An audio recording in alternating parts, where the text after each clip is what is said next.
What is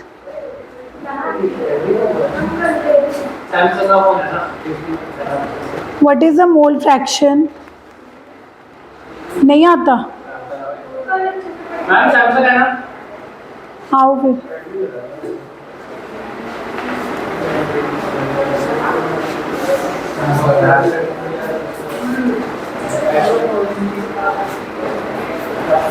What is the mole fraction? तेरा option नहीं बनाएंगे।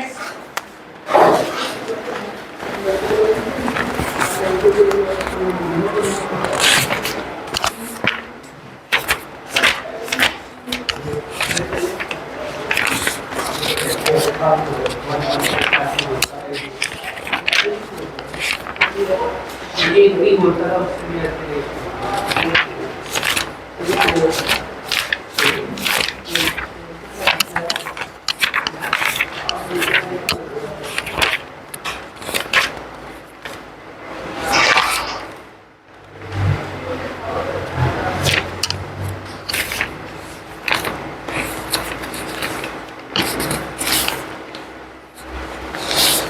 हाँ जी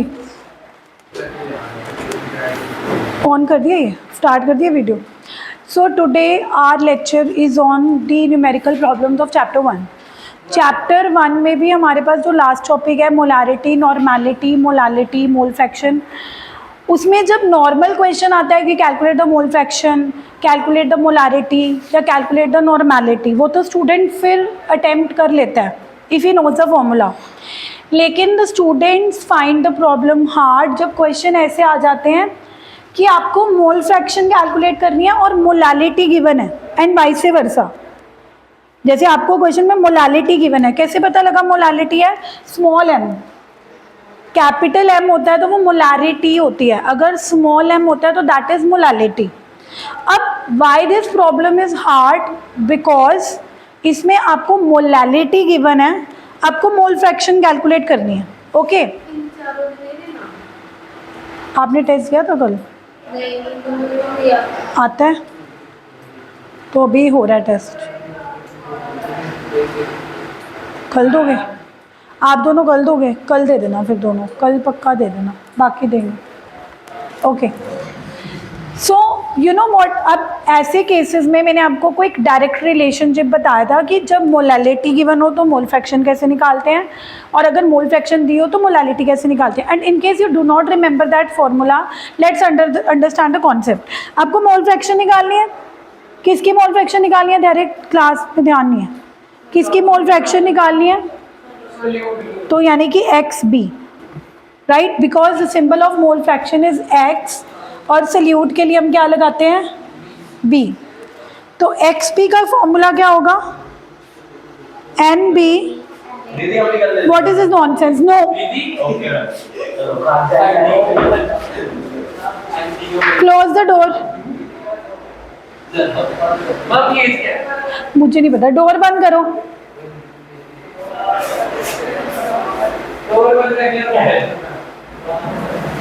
तो आपको मोल फ्रैक्शन निकालिए, मोल फ्रैक्शन का सिंबल होता है N B over N A plus N B.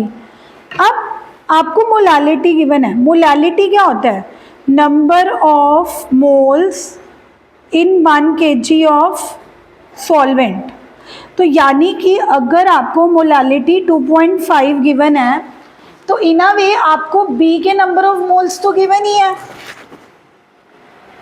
Because whatever is the molality that can be taken as number of moles. अगर हम ये कंसिडर करें कि सॉल्वेंट कितना है, तो यानी कि मैंने तुम्हें बोला था कि आप एन बी की जगह तो मोलालिटी ले सकते हो, एन बी की जगह तो आप मोलालिटी ले सकते हो, because molality itself means the number of moles of solute in 1 kg।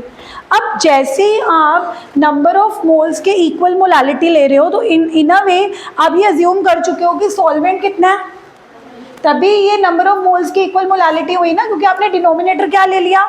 1 kg। और ये बात मैं हमेशा आपको बता चुकी हूँ कि 1 kg में वाटर के नंबर ऑफ मोल्स 55.5 होते हैं। जिनको नहीं पता, that is because given mass is 1000 gram, 1 kg और 18 ग्राम मोलर मास वाटर का होता है, तो 1 kg is 1000 gram divided by molar mass of water that is 18, it becomes 55.5। तो यानी कि आप Na की जगह 55.5 ले सकते हो। तो आपकी मोल फ्रैक्शन क्या आ गई, मोलालिटी आपको 2.5 दे रखी है, divided by 55.5 plus 2.5, 2.5 divided by 57.5 is the answer.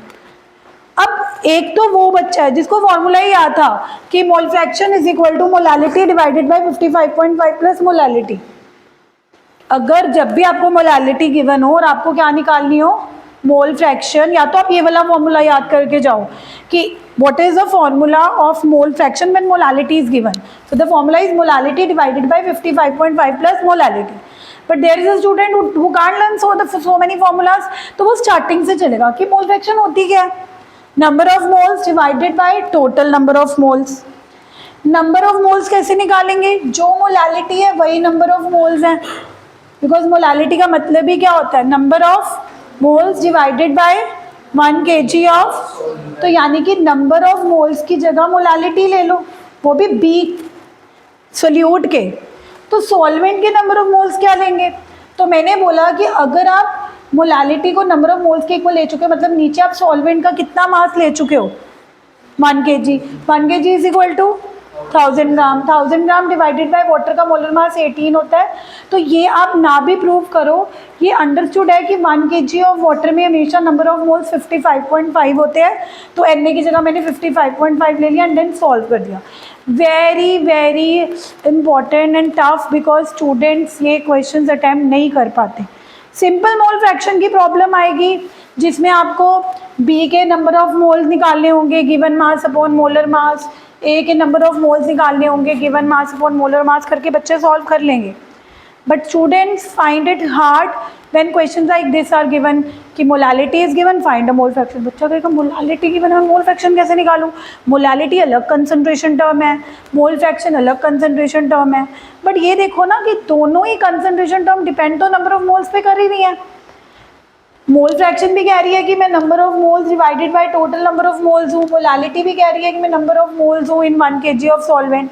तो कहीं ना कहीं they are related, and if you can find remember this formula that XB is how it is related with molality, directly you can learn this formula. तो इससे best तो कुछ नहीं हो सकता। Okay, so that is the thing. I will give you the next numerical.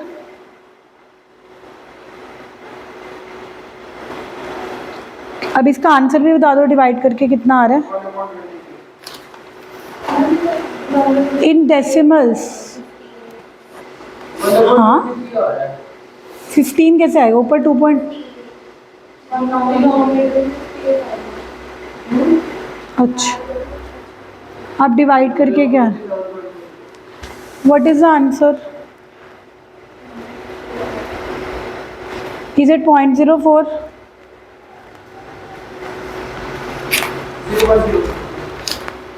Next question is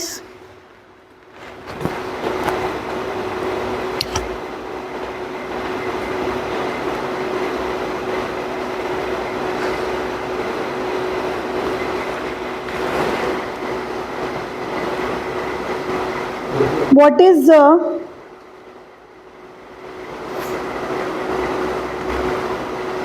molality when mole fraction of methanol is 0.25?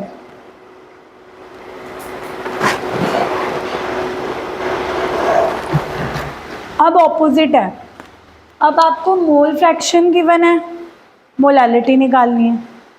तो इसमें भी या तो आप डायरेक्ट फॉर्मूला वही याद ही कर लो कि mole fraction is equal to molality divided by 55.5 divided by molality. तो मोल फ्रैक्शन गिवन है,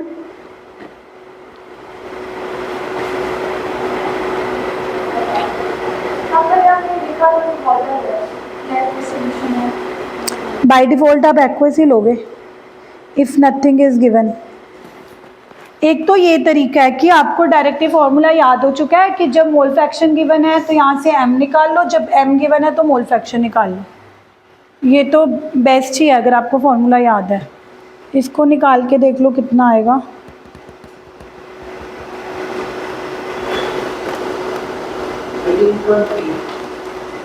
है ना, कितना आ रहा है? या दूसरा तरीका क्या है? दूसरा तरीका है कि मैम मुझे मोलालिटी निकालनी है, मुझे तो मोलालिटी ये पता है कि number of moles of solute divided by mass of solvent in KG, और अगर ग्राम में लेते हैं इनटू 1000। एक बच्चा जिसको ये फॉर्मूला पता ही नहीं है, he has never came across this formula, या अगर टीचर ने पढ़ाया तो उसको याद ही नहीं, वो ब्लैंक हो गया, तो वो अपनी बेसिक डेफिनेशन से भी जा सकता है। What is the basic definition of molality? Number of moles of solute divided by mass of solvent. अब ये इससे कैसे सॉल्व करेंगे? देखो सोल्यूट के नंबर ऑफ मोल्स तो 0.25 ही हो जाएंगे, क्योंकि सोल्यूट यानी कि मिथेनॉल की मोल फ्रैक्शन गिवन है। मोल फ्रैक्शन क्या होती है? Number of moles divided by total. तो एक बार के लिए 0.25 को ही मैं number of moles of solute मान सकती हूँ अगर मैं टोटल नंबर ऑफ मोल्स 1 ले रही हूँ। तो यानी कि number of moles of solute तो सॉर्टेड है कि आप वही ले लो जो मोल फ्रैक्शन है। नीचे सॉल्वेंट का मास कैसे निकलेगा? अगर सॉल्वेंट की मोल 1 माइनस एक्सपी आपने पढ़ा होगा कि मोल फ्रैक्शन का सम हमेशा 1 होता है। अगर आपको बी यानी कि सोल्यूट की मोल फ्रैक्शन 0.25 गिवन है तो सॉल्वेंट की मोल फ्रैक्शन कितनी होगी? 1 minus 0.25 that is 0.75। In a way number of moles of solvent कितने होंगे? 0.75। बट हमें यहाँ पे सॉल्वेंट के नंबर ऑफ मोल्स नहीं चाहिए, क्या चाहिए? मास। मास ऑफ सॉल्वेंट निकालने के लिए जितने नंबर ऑफ मोल्स आ रहे हैं सॉल्वेंट के into molar mass of solvent, और अगर मैं मोलर मास वाटर का 18 मानती हूँ तो 0.75 इंटू 18 13.5 आएगा। तो यहाँ पे आप ये पुट करोगे, बट ये कॉम्प्लिकेटेड है, ये कॉम्प्लिकेटेड मेथड हो गया ना। तभी तो मैं बोलती हूँ कि why can't we learn a direct relationship that X B is equal to M upon 55.5 plus M. जब मोलालिटी गिवन हो तो यहाँ से एक्स बी भी आ जाएगी, और अगर एक्स बी दी हो एम निकालना हो तो वो भी आ जाएगा। Though it is an add on formula. आप कहोगे कि ma'am already we are learning कि what is the formula of molarity, what is the formula of molality, what is the formula of mole fraction, now you are giving us one more formula to learn. True, but आप ये देखो ना कि उस फॉर्मूले को याद करने से आपको बेनिफिट कितना हो रहा है। आपको फालतू दिमाग लगाना ही नहीं पड़ रहा, बस आप ये देख रहे हो कि m गिवन है तो m की वैल्यू पुट करके x भी निकाल लोगे, अगर x b की वैल्यू गिवन है तो वहाँ से m निकाल लोगे। लेकिन अगर आप फॉर्मूला नहीं याद करते, आप बेसिक से चलते हो कि मुझे तो बेसिक फार्मूला पता है, बट उसके लिए तामझाम कितना करना पड़ रहा है। सोल्यूट की मोल फ्रैक्शन दी हुई है, सॉल्वेंट की मोल फ्रैक्शन निकालनी पड़ रही है, फिर सॉल्वेंट की मोल फ्रैक्शन को वाटर के मोलर मास से मल्टीप्लाई करके मास ऑफ सॉल्वेंट निकालना पड़ रहा है। तो कभी कभार फॉर्मूले याद करना भी ज़रूरी होता है, because they can help you sort so many problems, right? Yes, because हम ये मान रहे हैं कि नीचे टोटल नंबर ऑफ मोल्स 1 है। होता नहीं है, बट अजम्पशन है, अजम्पशन आप अज्यूम कर सकते हो, because nothing is given then you can assume. ठीक है, चलिए आगे। अब नेक्स्ट क्वेश्चन लिखो। देखो ये वो प्रॉब्लम्स हैं जहाँ स्टूडेंट्स को डिफ़िकल्टी आएगी। मतलब आज का लेक्चर मैं बेसिक लेक्चर नहीं मानूंगी, यानी कि जिसको पहले कभी मोलालिटी आती ही नहीं है उसको तो फिर आज का लेक्चर बिल्कुल भी समझ नहीं आएगा, क्योंकि वो उसके लिए तो it is very tough. This is a lecture मैंने आपको बेसिक्स मोलालिटी नॉर्मेलिटी सब करने आते हैं, और ये वो क्वेश्चन है जहाँ पे बच्चा डिफ़िकल्टी फेस करता है। तो this is not the basic lecture of molality but advance. Next question लिखो। एक ऐसे क्वेश्चंस भी बहुत आते हैं, calculate the molarity of water if its density is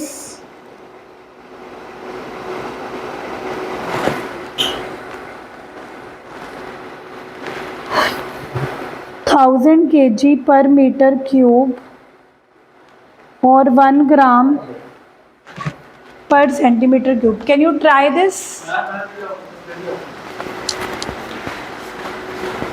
मेरा फोन में कनेक्ट रितो के साथ एंड वो क्लास में बैठा है। करो सॉल्व।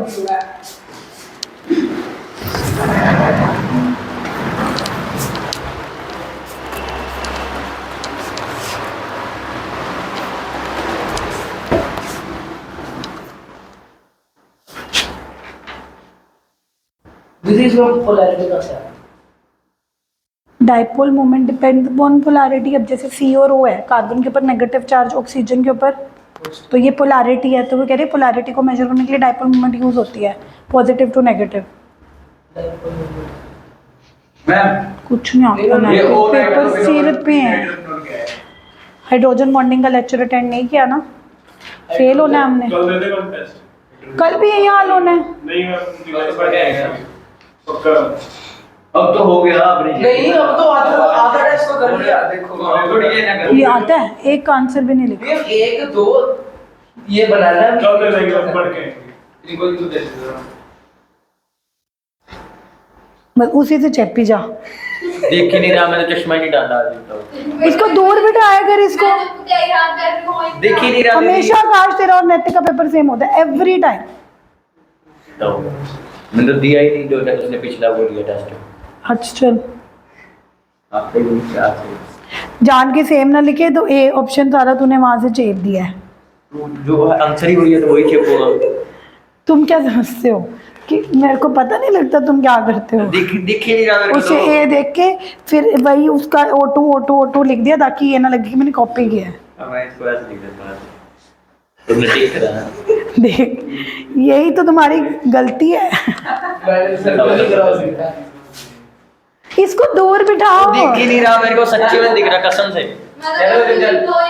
मैम पहले मैं ऐसे बैठा था। कट्टे ना दिख रहा था। मैं आज का लेक्चर इसीलिए रिकॉर्ड कर रही हूँ ताकि तुम्हें अगर लग रहा है कि लेक्चर मिस हो रहा है तो मैं रिकॉर्डेड लेक्चर भेज दूंगी, तो घर जाके सुन लेना। क्योंकि आज भी जो मैं न्यूमेरिकल्स करवा रही हूँ मोलारिटी वाले चैप्टर 1 के, they are very important and you guys don't know how to do them. नहीं आता तुम्हें, कुछ नहीं आता। तुम्हारी हालत देख मुझे तरस आ रहा है तुम लोगों पे।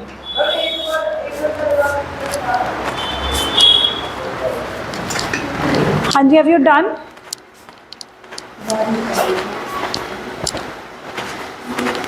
अब देखो आपको क्या कैलकुलेट करना है। Molarity, what is molarity? Number of moles of solute. डैरे मैं ना क्लास के बाहर निकाल दूंगी अगर मैंने फ़ोन टच करते हुए भी देखा। फेल होना है तुमने सितंबर में।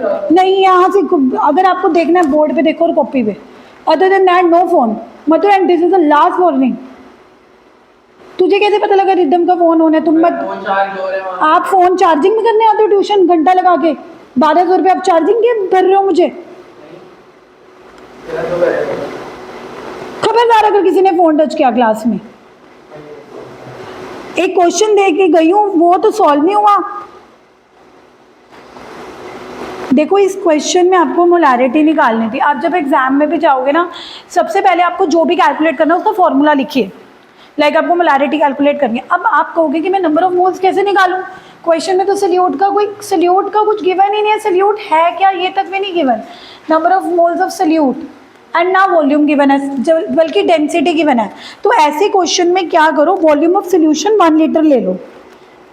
1 लीटर या 1 मिलीलीटर, मतलब अगर आप ऊपर 1000 मत लो, फिर अगर नीचे 1 लीटर। आप नीचे 1 लीटर क्यों ले सकते हो? क्योंकि मोलारिटी की डेफिनेशन क्या होती है? Number of moles in 1 litre of solution. वो अलग बात है कि हर बार वॉल्यूम 1 लीटर नहीं होता, दैट इज़ वाई हम वॉल्यूम से डिवाइड करते हैं। बट अगर इस क्वेश्चन में हमें गिवन ही नहीं है, अच्छे बच्चे क्वेश्चन अटैम्प्ट नहीं कर पाते हैं। I am telling you, because बच्चा कहेगा कि यार वॉल्यूम ही नहीं गिवन। अब जैसे ही तुमने वॉल्यूम 1 लीटर अज्यूम करा तो 1 litre is equal to 1000 millilitre और 1000 सेंटीमीटर क्यूब। तो इन अ वे आपने वेट 1000 ग्राम ले लिया है। क्यों ले लिया है? क्योंकि वाटर की डेंसिटी कितनी होती है? 1 ग्राम पर, मतलब जितने ग्राम उतने सेंटीमीटर क्यूब। 1 लीटर अज्यूम करने का मतलब है कि तुमने 1000 सेंटीमीटर क्यूब वॉल्यूम अज्यूम करा है। 1000 सेंटीमीटर क्यूब का वेट कितना होगा? 1000 ग्राम, बिकॉज डेंसिटी इज 1 ग्राम पर सेंटीमीटर क्यूब। अब यहाँ से नंबर ऑफ मोल्स आ जाएंगे, गिवन मास अपॉन मोलर मास। गिवन मास 1000 ग्राम ले लोगे आप, वाटर का मोलर मास इज 18, तो यहाँ से नंबर ऑफ मोल्स कितने आ गए जो आप पुट कर दोगे? तो मोलारिटी कितनी आ गई? Molarity is equal to 55.5 moles in 1 liter, so that is the answer, 55.5 capital M. Again in this question nothing was given except the density, कि डेंसिटी वाटर की 1 ग्राम पर सेंटीमीटर क्यूब होती है, आपको मोलारिटी निकालनी थी। 12th में आप डायरेक्टली वाटर की मोलारिटी 55.5 ले सकते हो, बट 11th में आपको प्रूव करना पड़ता है कि कैसे मोलारिटी 55.5 आई। तो 55 कैसे आई? आपने पहले बेसिक डेफिनेशन से चले, number of moles divided by 1 litre. नीचे वॉल्यूम 1 लीटर नहीं दिया हुआ था, but like I tell you कि मोलारिटी की डेफिनेशन ये होती है number of moles in 1 litre, ताकि अगर आपको वॉल्यूम नहीं गिवन है तो बाय डिफ़ॉल्ट आप 1 लीटर ले सकते हो। वॉल्यूम 1 लीटर लेने का मतलब है कि आप वॉल्यूम 1000 सेंटीमीटर क्यूब ले चुके हो, एंड 1000 सेंटीमीटर क्यूब का मतलब है कि mass is 1000 gram, because water की डेंसिटी 1 ग्राम पर सेंटीमीटर क्यूब होती है, मतलब जितने सेंटीमीटर क्यूब उतना ही ग्राम। तो इन अ वे वाटर का वेट कितना आ गया? 1000 ग्राम। वाटर का मोलर मास तो आपको पता ही है कितना होता है, H2O का 18, तो यहाँ से आपके नंबर ऑफ मोल्स 55.5 आ गए। नीचे वॉल्यूम आप ऑलरेडी 1 लीटर ले चुके हो, तो मोलारिटी कितनी आ गई? 55.5 molar. Very very good question we are discussing today, and जो लोग आज नहीं आए हैं they will really realise it if they will not go through this lecture कि what loss they have done. जो लोग आए हैं वो वहाँ बैठ गए, क्या? जो लोग आए हैं फिर वहाँ बैठ गए। तो फिर उनके लिए लेक्चर रिकॉर्ड हो रहा है। Calculate the molarity and normality of solution obtained on mixing a part 100 ml of 0.2 molar H2SO4 with 50 ml of 0.1 molar HCl,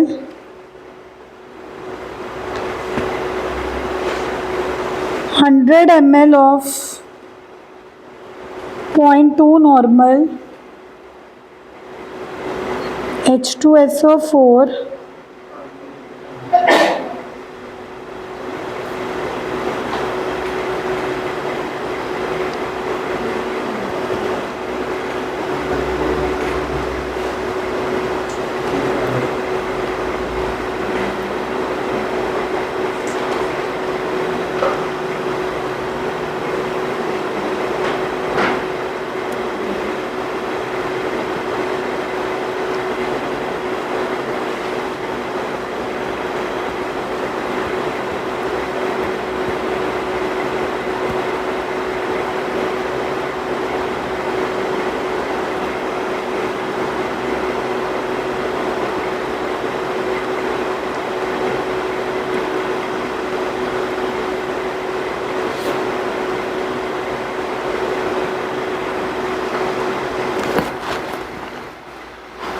very very important.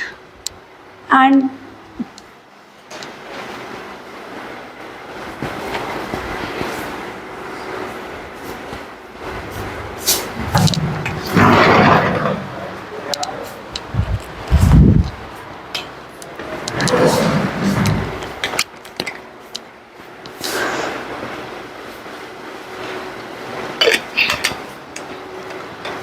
now let me tell you why this problems are typical, and to understand that why they are typical we need to solve all the problems, because अगर आप एक ही part solve करोगे तो आपको लगेगा कि ये तो बहुत ईजी है, but it is not so, and why it is not so you will come to know. देखो, आपको दो सॉल्यूशंस की बात करी गई है, आप दोनों को मिक्स कर रहे हो, ओके? और दोनों को मिक्स करने के बाद जो न्यू सोल्यूशन आ रहा है आपको उसको मोलारिटी भी निकालनी है, उसकी नॉर्मेलिटी भी निकालनी है। ओके, तो आपके पास एक फॉर्मूला होता है कि अगर आप एक सोल्यूशन जिसकी मोलारिटी m1 है और उसका कुछ वॉल्यूम v1 है और जो दूसरा सोल्यूशन है उसकी मोलारिटी m2 है और सोल्यूशन v2 है, तो न्यू मोलारिटी होगी m1 v1 plus m2 v2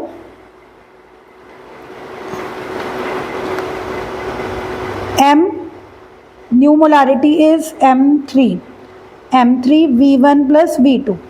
यानी कि आपके पास ये एक इक्वेशन होती है कि अगर आप कोई दो सोल्यूशन जिनको मिक्स कर रहे हो, अगर वो दोनों एसिडिक है, मतलब उनके नेचर सेम होनी चाहिए, या तो दोनों एसिडिक है या तो दोनों बेसिक है, तो आप सिंपल दोनों के सोल्यूशन के मोल्स को प्लस कर सकते हो। मोल्स कैसे निकालते हैं, जैसे पहला सोल्यूशन है उसकी मोलारिटी को आप m1 ले लो, उसके वॉल्यूम को क्या ले लो v1, तो पहले सोल्यूशन के मोल्स कितने हो गए m1 इंटू v1 प्लस दूसरा सोल्यूशन है उसकी मोलारिटी आपको कितनी दी हुई है m2, उसका वॉल्यूम कितना दिया हुआ है v2, तो दूसरे सोल्यूशन के मोल्स कितने हो गए m2 into v2। So the idea is total number of moles are same before and after mixing. तो मिक्स करने से पहले नंबर ऑफ मोल्स कितने हैं guys, m1 v1 plus mix करने के बाद जो नया सोल्यूशन होगा उसकी मोलारिटी हमें फाइंड आउट करनी है, तो वो हमने कितनी मान ली m3, पर दोनों को मिक्स करने पे वॉल्यूम तो ऐड ही होगा, वॉल्यूम इज एडिटिव। अगर आप दूध और पानी को मिक्स करते हो, 2 लीटर दूध लेते हो 2 लीटर पानी लेते हो, तो फाइनल वॉल्यूम 4 लीटर ही होगा, तो final volume v1 plus v2 होगा, बट फाइनल मोलारिटी हमने m3 मान ली। ओके, तो अब हमें सब कुछ गिवन है, हमने सिर्फ मोलारिटी निकालनी है। m1 की वैल्यू कितनी गिवन है 0.2 molar, volume is 100, is it 100?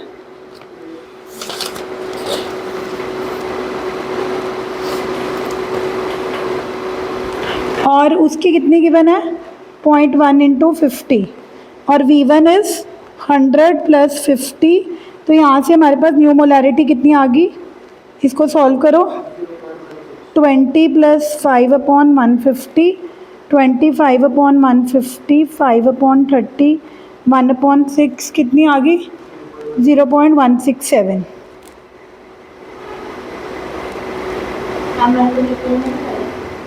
क्या कह रहे हो? नहीं, वो ज़रूरी क्यों नहीं है, वैसे ये जो वॉल्यूम है आप इसको डिवाइडेड बाय 1000 ml कर सकते थे, क्योंकि volume should be in litres, but अगर आप नीचे 1000 करोगे, इधर भी 1000 करोगे, तो इधर भी 1000 करोगे, तो वो 1000 इवेंचुअली कैंसिल हो जाएगा।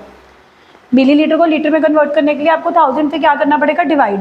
बट अगर आप इधर वाले वॉल्यूम को 1000 से डिवाइड करोगे, इधर वाले वॉल्यूम को भी 1000 से डिवाइड करोगे, तो दोनों साइड 1000 कॉमन, उधर भी क्या पड़ा होगा नीचे 1000, तो उसने इवेंचुअली क्या हो जाना है। तो वैसे हमें मिलीलीटर को लीटर में कन्वर्ट करना होता है, दैट्स ट्रू, बट यहाँ पे इसलिए नहीं मैंने किया क्योंकि मुझे दिख रहा है कि लेफ्ट हैंड साइड पे भी वॉल्यूम है, राइट हैंड साइड पे भी वॉल्यूम है। अगर दोनों ही मिलीलीटर को मैं लीटर में कन्वर्ट करूँगी तो वहाँ भी 1000 से डिवाइड करूँगी, वहाँ भी 1000 से डिवाइड करूँगी, वो तो वैसे ही क्या हो जाएगा, कैंसिल।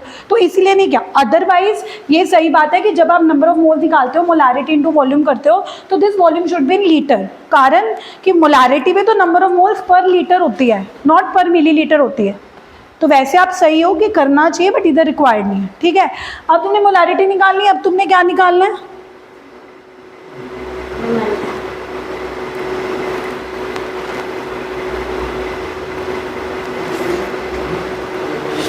नॉर्मेलिटी के लिए क्या इक्वेशन यूज होगी, n1 v1 plus n2 v2, new normality is v1 plus v2। जैसे हमारे पास नॉर्मेलिटी इक्वेशन होती है वैसे हमारे पास मोलारिटी इक्वेशन होती है। But what is n1? आप कहोगे कि मैम जो पहला सोल्यूशन है उसकी तो मुझे मोलारिटी गिवन है, पर मुझे यहाँ पे क्या चाहिए, तो एक रिलेशनशिप कराया था नॉर्मेलिटी और मोलारिटी का, normality is equal to molarity into n, यानी कि जो H2SO4 की आपको मोलारिटी गिवन है, इसको n1 यानी कि इसकी नॉर्मेलिटी में कन्वर्ट करने के लिए आपको इसकी n की वैल्यू देखनी है। n कैसे डिसाइड करते हैं, जैसे H2SO4 है, अगर आप इसको पानी में डालोगे ये कितने H पॉजिटिव रिलीज करेगा, उसके फॉर्मूले से ही पता लग रहा है। H2SO4 की बेसिसिटी किसी भी एसिड की बेसिसिटी का क्या मतलब होता है n, और बेसिसिटी कैसे निकालते हैं? बाय द फैक्ट कि जब वो पानी में जाएगा तो वो कितने H पॉजिटिव रिलीज करेगा, जो कि हमें सच में पानी में डालने की ज़रूरत नहीं है, हमें फॉर्मूले से ही पता लग जाता है कि अगर H2SO4 का फॉर्मूला H2SO4 है, वो कन्वे कर रहा है H2, मेरे अंदर 2 H हैं, जब मैं पानी में जाऊंगा मैं 2 H पॉजिटिव रिलीज करूंगा।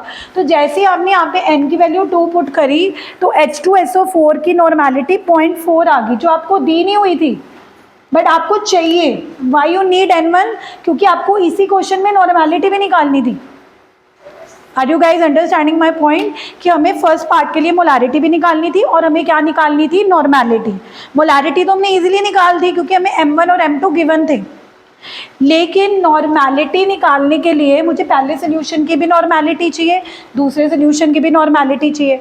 नॉर्मेलिटी का मोलारिटी के साथ क्या रिलेशनशिप होता है, दैट यू शुड नो। ये चीज़ें आपको पता होनी चाहिए and it should be like on your tips कि normality is molarity into n, क्योंकि अगर आपको सोल्यूशन में मोलारिटी दिया तो आप वहाँ पे ये थोड़ा क्लेम कर सकते हो कि ma'am normality is not given. If they are giving you molarity, in a way उन्होंने आपको नॉर्मेलिटी भी दे दी है, क्योंकि नॉर्मेलिटी को मोलारिटी से निकालना कोई मुश्किल चीज़ नहीं है, सिर्फ आपको स्मॉल n से तो मल्टीप्लाई करना है, which you can see from the formula. अब आपको पहले सोल्यूशन यानी कि H2SO4 की नॉर्मेलिटी कितनी दे दी है? 0.4 और वॉल्यूम इज़ 100 ml। ऐसे दूसरे सोल्यूशन की HCl की नॉर्मेलिटी N2 क्या होगी? मोलारिटी इंटू n, मोलारिटी 0.1 है, इसका n 1 ही होगा क्योंकि HCl तो एक ही H दे रहा है, तो इसकी नॉर्मेलिटी तो 0.1 ही आ गई इंटू वॉल्यूम 50। न्यू नॉर्मेलिटी हमें निकालनी है, V1 is 100 plus 50, so N3 is 40 plus 5/150, 45/150, it is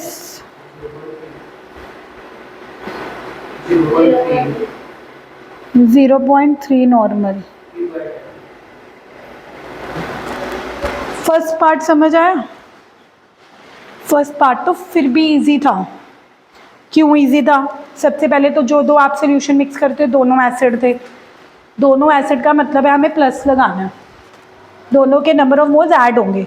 कभी कभार आपको क्वेश्चन ऐसे आएगा कि एक एसिड है एक बेस है, तो एसिड और बेस के नंबर ऑफ मोल्स कभी ऐड नहीं होते, because acid gives H positive and base क्या देता है? OH negative. तो OH नेगेटिव और H पॉजिटिव एक दूसरे को क्या कर देते हैं? न्यूट्रल। तो नंबर ऑफ मोल्स ऐड नहीं होते, सब्ट्रैक्ट होते हैं। नंबर ऑफ मोल्स दोनों की तब ऐड होते हैं अगर ये भी एसिड है और दूसरा सोल्यूशन भी एसिड है। तो आप ये सोचोगे कि मैम इसमें क्या मुश्किल है, अगर एक एसिड है और एक बेस है तो बीच में माइनस लगा देंगे, वो भी इतना ईजी नहीं है। Now let me tell you why. Come to the C part. अब सी पार्ट में आपको दो सोल्यूशन दे रखे थे, पहला H2SO4 यानी कि एसिड, दूसरा आपको दे गया था बेस। ये देख के आपको समझ आ गई होगी कि जो मुझे पहला सोल्यूशन M1V1 है और दूसरा सोल्यूशन M2V2 है, अगर मुझे न्यू मोलारिटी निकालनी है तो मैं M1V1 माइनस M2V2 करूँगी। क्यों करूँगी? सॉरी, इक्वेशन इज M3 मतलब new molarity V1 plus V2, M1V1 पहले सोल्यूशन के नंबर ऑफ मोल्स हो गए माइनस M2V2। आप कहोगे कि मैम माइनस क्यों कर रहे हैं, धैर्य को बहुत नींद आ रही है, धैर्य प्लीज़ घर से सो के आया करो, क्लास बहुत इंपॉर्टेंट है। आपको ज़्यादा पता क्यों टोकते हो? Because you have calibre, you have potential, but अगर तू क्लास में ध्यान नहीं देगा, तेरे सितंबर में मार्क्स नहीं आएंगे, it will be a disappointment for you, for your mother and for me also, which I don't want. ये नहीं कर सकती अभी मैं, ये मैं ऐसा क्यों नहीं कर सकती, उसका कारण सुनिए। जो मेरा पहला सोल्यूशन है, ट्रू वो एसिड है लेकिन वो 2H पॉजिटिव दे रहा है, और जो मेरा दूसरा सोल्यूशन है वो बेस है, वो एक OH नेगेटिव दे रहा है, यानी कि दोनों की एसिडिटी और बेसिसिटी अलग अलग है। अब मेरी बात सुनो, मैं तुम्हें बोलूं कि मैं तुम्हें 5 मोलर H2SO4 दे रही हूँ और 5 मोलर NaOH दे रही हूँ, तो क्या वो टोटली न्यूट्रलाइज कर देंगे? तुम कहोगे कि हाँ 5 मोलर एसिड दे रहे हो, 5 मोलर बेस दे रहे हो, 5 मोलर एसिड 5 H पॉजिटिव देगा, 5 मोलर बेस 5 OH नेगेटिव देगा, OH negative H positive neutral कर देंगे। लेकिन आप ये तो सोच ही नहीं रहे कि जो एसिड है वो H2SO4 है, यानी कि अगर तुम उसको 5 मोलर दे रहे हो वो H10 देगा। H2SO4 की नेचर होती है कि अगर आप एक H2SO4 डालते हो तो वो H पॉजिटिव 2 देता है। अगर आप 5 H2SO4 डालोगे तो आपको लग रहा है आप 5 डाल रहे हो, पर H2SO4 H पॉजिटिव तो वो कितने दे रहा होगा? 10। पर बेस तो बेचारा एक ही OH नेगेटिव दे रहा है। तो कहने का मतलब है, अगर तुम इस क्वेश्चन में डायरेक्टली ये मानते हो कि इसके नंबर ऑफ मोल्स M1V1 ले रहे हो, इसके नंबर ऑफ मोल्स M1V1 कितने आएंगे? मल्टीप्लाई करके देखो, 0.1 × 100 10। ये 10 H2SO4 के नंबर ऑफ मोल्स है, पर ये H कितने दे रहा होगा? 20। तो यहाँ से जब तुम माइनस करोगे वो तो गलत आ जाएगा। क्यों? क्योंकि तुम M1V1 मोलारिटी वॉल्यूम H2SO4 की ले रहे हो, लेकिन वो H पॉजिटिव तो उससे कितने दे रहा है? डबल दे रहा है। तो यानी कि ऐसे क्वेश्चंस में आप डायरेक्टली M1V1 माइनस M2V2 वाली इक्वेशन नहीं अप्लाई कर सकते। M1V1, हाँ बोलो क्या डाउट है? फिर तो जो NaOH है वो सिर्फ 5 वो देगा, हाइड्रोजन देगा। वही तो मैं कह रही हूँ यार, मैं तुम्हें क्या समझा रही हूँ? मैं तुम्हें ये कह रही हूँ कि तुमने H2SO4 की M1 ले ली 0.1 × 100, ठीक है, और उसकी मोलैरिटी ले ली 0.1 × 50। ये 10 - 5 ये गलत है। क्यों गलत है? क्योंकि तुमने जो H2SO4 की मोलैरिटी ली है और जो वॉल्यूम लिया है उससे नंबर ऑफ मोल्स किसके आए हैं? पर वो H तो कितने दे रहा है? डबल 20 दे रहा है। तो इस प्रॉब्लम को कैसे सॉल्व करेंगे? इस प्रॉब्लम को ऐसे सॉल्व करेंगे कि जब भी हमें लगे कि जो एसिड और बेस आप मिक्स कर रहे हो उनकी बेसिसिटी अलग है। H2SO4 एसिड की बेसिसिटी 2 है, पर जो आप बेस डाल रहे हो वो एक ही OH दे रहा है, यानी कि उसकी एसिडिटी कितनी है? 1। तो ऐसे केस में आप डायरेक्टली मोलैरिटी निकाल ही नहीं सकते। ऐसे क्वेश्चन में आपने क्या करना है? आपने नॉर्मेलिटी निकालनी है। N3V1 + V2 N1V1 - N2V2। कारण क्या है कि जब आप नॉर्मेलिटी निकालते हो, नॉर्मेलिटी इज मोलैरिटी × N। आप जब किसी सोल्यूशन की मोलैरिटी को उसके N से मल्टीप्लाई कर देते हो तो इसका मतलब आपने ऑलरेडी इस बात का ध्यान रख लिया है कि H2SO4 जितने दिख रहे हैं उससे वो डबल होंगे, तभी तो नॉर्मेलिटी आई थी। What is normality? नॉर्मेलिटी असल में उस सोल्यूशन की नंबर ऑफ मोल्स नहीं निकालती, क्या निकालती है? Number of gram equivalent. Number of gram equivalent का मतलब है कि अगर वो H पॉजिटिव जितने हैं उससे डबल दे रहा है तो नॉर्मेलिटी ऑटोमेटिकली डबल आ रही है। मोलारिटी कितनी थी? 0.1, लेकिन वो H2SO4 कितने H दे रहा था? तो आपने जब नॉर्मेलिटी ली 0.2 तो दैट मीन्स आप ऑलरेडी इस बात का ध्यान रख रहे हो, लेकिन जब दूसरे सोल्यूशन की नॉर्मेलिटी निकाली वो उतनी आएगी क्योंकि वो एक ही OH देता है। इंटू 50 डिवाइडर N3 नॉर्मेलिटी 100 + 50, तो यहाँ से नॉर्मेलिटी कितनी आ गई? 20 - 5/150, 15/150, 1/10, 0.1। अब नॉर्मेलिटी तो आ गई। अब मुझे एक बात बताओ, जब आपने इन दोनों को सोल्यूशन को मिक्स किया होगा तो वो ओवरऑल एसिडिक होगा या ओवरऑल बेसिक? आप कहोगे कि मैम अगर एसिड ज़्यादा है तो एसिडिक होगा, बेसिक बेस ज़्यादा है तो। पर इसमें अगर आप देखो एसिड 20 निकल रहा है, N1 × V1 वैल्यू H2SO4 की थी, एसिड कितना निकल रहा है और बेस कितना निकल रहा है सिर्फ। यानी कि ये जो बचे हैं, मतलब दोनों न्यूट्रल होने के बाद जो नंबर ऑफ मोल्स बचे हैं वो एसिड के ही होंगे। किसके होंगे? अब मोलैरिटी आप कैसे निकालोगे? New molarity is equal to जो न्यू नॉर्मेलिटी आई है इंटू N। ये वाली मोलैरिटी इस फॉर्मूले से तो निकाल ही नहीं सकते थे। मैंने अभी आपको समझाया कि इस सोल्यूशन की मोलैरिटी आप इस फॉर्मूले से निकाल ही नहीं सकते। क्यों नहीं निकाल सकते? वही आपको रीज़न बता रही हूँ कि पहला सोल्यूशन की जितनी मोलैरिटी है वो उससे H पॉजिटिव तो डबल दे रहा है ना।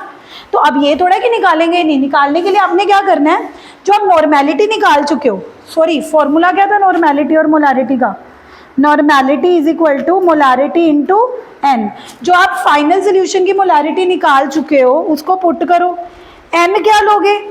N। अगर इसको देखोगे NaOH को तो NaOH कितने OH दे रहा है? तो N1 लेना चाहिए। इसको देखोगे तो H2SO4 H2 कितने दे रहा है, तो N2 लेना चाहिए। देखोगे किसको, देखेंगे उसको जो अल्टीमेटली ज़्यादा था।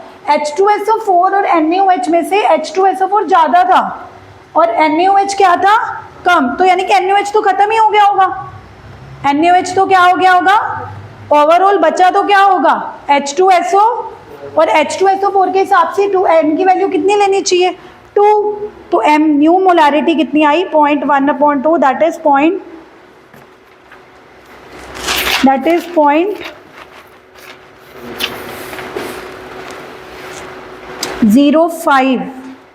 आधे बच्चों को तो ये पता भी नहीं होगा कि अगर मुझे मोलारिटी निकालनी है तो मैं यहाँ इस इक्वेशन को लगा ही नहीं सकता। आधे बच्चे तो M3V1 + V2 M1V1 - M2V2 लगाएंगे। वो तब लगा सकते अगर यहाँ पे H2SO4 मतलब 2H दे रहा है, यहाँ पे बेस भी CaOH होल ट्वाइस वाला होता।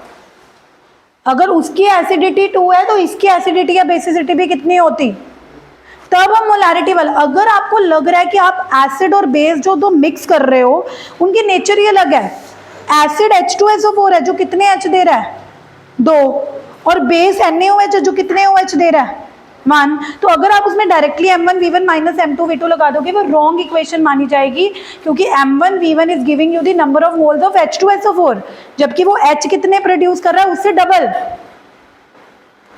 M1V1 जब आप मल्टीप्लाई करते हो उससे नंबर ऑफ मोल्स किसके आते हैं H2SO, पर वो H तो उस कितने दे रहा होगा, जितने आ रहे हैं उसके डबल। समझ रहे हो मेरी बात, अंडरस्टैंड कर रहे हो कि जब कभी एसिड और बेस की एसिडिटी और बेसिसिटी एक से ज़्यादा होती है तो उस केस में प्रेफर क्या करो, नॉर्मेलिटी निकालो। क्या निकालो, अगर बाई चांस इस क्वेश्चन में नॉर्मेलिटी निकालने के लिए ना भी बोला होता तब भी नॉर्मेलिटी निकालनी पड़ती, क्योंकि नॉर्मेलिटी निकालने के बाद आप मोलारिटी निकाल सकते हो, बट बिना नॉर्मेलिटी निकाले इस सोल्यूशन की मोलारिटी निकल ही नहीं सकती थी, क्योंकि डायरेक्टली मोलारिटी वाली equation that is M3 × V1 + V2 = M1V1 - can not be applied on this question. ये चीज़ उस दिन मैं बोल रही थी कुशांगी, जब मैंने तुम्हें एक्स्ट्रा क्लास में बताया था कि जब एसिड और बेस होते हैं तो हम दोनों के नंबर ऑफ मोल्स को माइनस कर देते हैं, that is M1V1 - M2V2। But कभी कभार तो हम M1V1 - M2V2 वाली इक्वेशन लगा भी नहीं सकते। इवन अगर हमने मोलारिटी निकालनी होती है, पहले हमें नॉर्मेलिटी इक्वेशन से नॉर्मेलिटी निकालनी पड़ती है, फिर उस नॉर्मेलिटी को यूज़ करके मोलारिटी निकालते हैं। And at that time I told you कि हाँ मैं आपको ऐसे वाली प्रॉब्लम्स कभी ना कभी क्लास में कराऊंगी। So I was talking about this. जाओ, बट सुनो, जो आज का लेक्चर था ना मैंने रिकॉर्ड किया है वो सुन के आना है, ये नहीं कि रात गई बात गई। और आपका क्या होमवर्क है कि इस क्वेश्चन के जो 2 पार्ट हैं सॉल्व ट्राई करके आओगे कि नॉर्मेलिटी भी निकालनी है और डिसाइड करोगे कि नॉर्मेलिटी इक्वेशन लगाएंगे। अगर आपको लगेगा कि नॉर्मेलिटी इक्वेशन लग सकती है तो नॉर्मेलिटी इक्वेशन लगाना। अगर आपको लग सकता है मोलारिटी इक्वेशन, मैं कहती हूँ गलत करो पर डू ट्राई। जब तक ट्राई नहीं करोगे तब तक कॉन्फिडेंस नहीं आएगा। मोलारिटी नॉर्मेलिटी वाली ऐसी प्रॉब्लम्स हैं कि लास्ट मतलब 12th बैच है वो जब 11th में थे, तो यानी कि तुम्हारे से 2 साल पहले, उसमें अच्छी अच्छी गर्ल्स भी थी। जब भी 11th फर्स्ट चैप्टर का टेस्ट होता था तो दे वर ऑलवेज लाइक कि मैम हमें मोलारिटी नॉर्मेलिटी नहीं आती, बाकी सारा कुछ आता है। बिकॉज ये प्रॉब्लम्स ही ऐसी हैं, जब तक प्रैक्टिस नहीं करोगे तब तक आपको खुद कॉन्फिडेंस नहीं आएगा। अगर वहाँ पे H2SO4 की जगह HCl होता, हाँ। वो वाली equation लगा सकते थे। अगर यहाँ HCl होता तो फिर आप हाँ फिर लगा सकते थे। वही तो मैं तुम्हें बता रही हूँ। अगर जो मैंने अभी ये जो क्वेश्चन कराया है, अगर इसमें HCl होता यानी कि उसकी एक ही H पॉजिटिव दे रहा है, वो भी NaOH कितने OH नेगेटिव दे रहा है, 1, फिर आप डायरेक्टली मोलारिटी वाली इक्वेशन लगा सकते थे M3V1 + M1V1। पर करना क्या पड़ता, माइनस क्यों करना पड़ता, क्योंकि एक एसिड है और एक बेस है। ये भी क्लियर रखो कि दोनों एसिड है तो प्लस करना है, एक एसिड है और एक बेस है तो माइनस करना है। एसिड और बेस ऐसे हैं कि उन दोनों की एसिडिटी और बेसिसिटी सेम है, यानी कि वो एक H पॉजिटिव दे रहा है और एक OH नेगेटिव दे रहा है, फिर तो मोलारिटी इक्वेशन काम कर जाएगी। M1V1 - M2 B2, लेकिन अगर एसिड ऐसा है कि 2H दे रहा है, बेस ऐसा है जो 1 OH दे रहा है, तो उस केस में नॉर्मेलिटी इक्वेशन काम करेगी N1V1 minus N2V2। Did you get the concept today? Ma'am वो और मैं एक और चीज़ बता रही हूँ, संडे जो बच्चे नहीं आए थे, तो संडे भी हमने इंपॉर्टेंट क्वेश्चंस डिस्कस किए थे केमिकल बॉन्डिंग के, जिसका कल टेस्ट रखा था, तो उसका लेक्चर मेरा यूट्यूब पे अपलोड हो गया है, मैं उसकी लिंक शेयर कर रही हूँ। तो जो लोग संडे नहीं आए, please go through the lectures. Therefore I am recording the lectures today and daily, because अब जो लेक्चर्स चल रहे हैं वो रोज़ के लेक्चर्स इंपॉर्टेंट हैं। तो संडे भी काफ़ी सारे बच्चे नहीं आए थे, वो लेक्चर मैं अभी सेंड कर रही हूँ, वो गो थ्रू करना, क्योंकि अभी वाले जो लेक्चर्स हैं ना, daily some new things we are teaching and we are studying. Acid minus base होता है। हाँ, एसिड माइनस बेस नहीं होता,